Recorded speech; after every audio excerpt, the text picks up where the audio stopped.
We are looking now, of course, last week we were speaking to NewspaperWorks CEO Tony Hale about circulation and also the new Readership Survey that it's setting up. It's going to be a rival to data compiled for years by Roy Morgan Research. And to tell us a bit more about what impact this might have and also its outlook for the publishing market, we're joined from Melbourne now by the CEO of Roy Morgan Research, Michele Levine. Michele, thank you so much for speaking with us. Just looking, we've been hearing lots, obviously, about the resilience of newspapers. Your numbers indicate, though, erosion is happening, but slowly. Yeah, there's no question that newspapers are starting to fall away if we look at it in terms of the hard copy. But as we've said for several years, newspapers are actually transforming.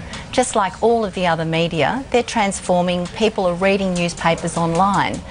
And if you look at the Roy Morgan data, which measures hard copy reading, but also measures visiting newspaper websites, i.e. reading online, you'll see for many of the newspapers that they're actually gaining in appeal, but in this different form.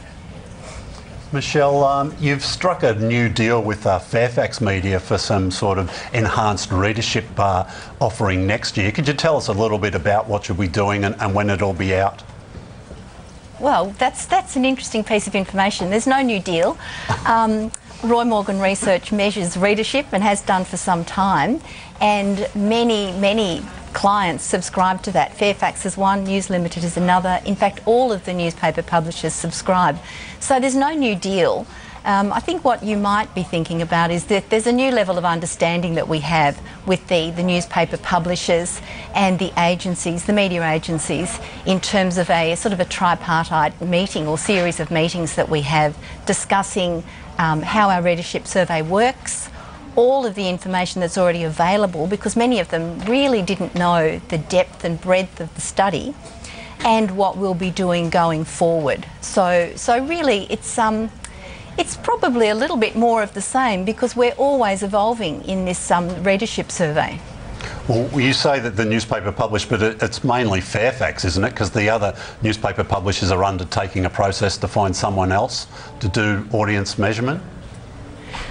Look, all of the, I'm not being difficult here, all of the newspaper publishers subscribe to the survey and have forward contracts. From time to time, people try and set up a rival survey. This has happened a couple of times before. Let's just see what happens. But at the moment, the publishers are all subscribing to the survey, as are all of the media agencies. Michele, why didn't Roy Morgan choose to take part in the tender? Oh, look, realistically, we are the currency. We've been running this survey for a really long time. We believe that we're doing things the best way that they could possibly be done. And most importantly, we have relationships with a whole range of clients. We have individual contracts with each of the publishers. We have individual contracts with the media agencies and with advertisers like banks and the telecommunication companies, etc. So it was extremely difficult, even if we'd wanted to go along to newspapers, to the NewspaperWorks, and say, yes, we'll allow you to control our survey. Because in fact, you know, we have contracts with a whole range of clients. Yeah, it's interesting to hear you talk like that about it, Michele, because I've been sort of quite doubtful on the show here that we'd end up with two sets of figures. As you said, it's been talked about in the past but never actually eventuated. This has probably gone down the track further than it has before. Will it be confusing for the market, do you think, if we get that far? Well, it may well be confusing to the market. It depends what level of currency, I suppose, any second survey might get. But there have been surveys before. I mean, News Limited set up a survey, I think it was probably the early 80s. They did their own survey, and some of the results were sensible, some of them were silly. The survey didn't last. It didn't stand the market test. There was another survey that I think News Limited and Fairfax got together and set up and gave a contract to Nielsen to do suburban readership. Well, when Nielsen really looked at the difficulty of the survey, from what we could see as the outsiders, they must have walked away, because the survey never actually went ahead. Now, where we are today, and, you know, without being arrogant, the readership survey is not easy. It's actually quite difficult to measure readership and get it right. You have to get it right for every title. You have to get the relativities between newspapers and magazines right.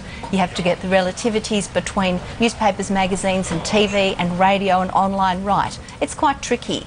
And we actually spend an enormous amount of time and effort. There's a lot of history that sits behind how you do it. From what we can see, the News Limited's NewspaperWorks are still at the stage of working out exactly what it is they're going to do. So, you know, let's just see how it all rolls out. Just quickly as well, obviously we hear a lot about newspapers. What's happening with the magazine readership data? Well, I'm not sure what the question means. Roy Morgan measures newspapers and magazines, and the magazine companies are subscribing to the data, and you know, it's going along.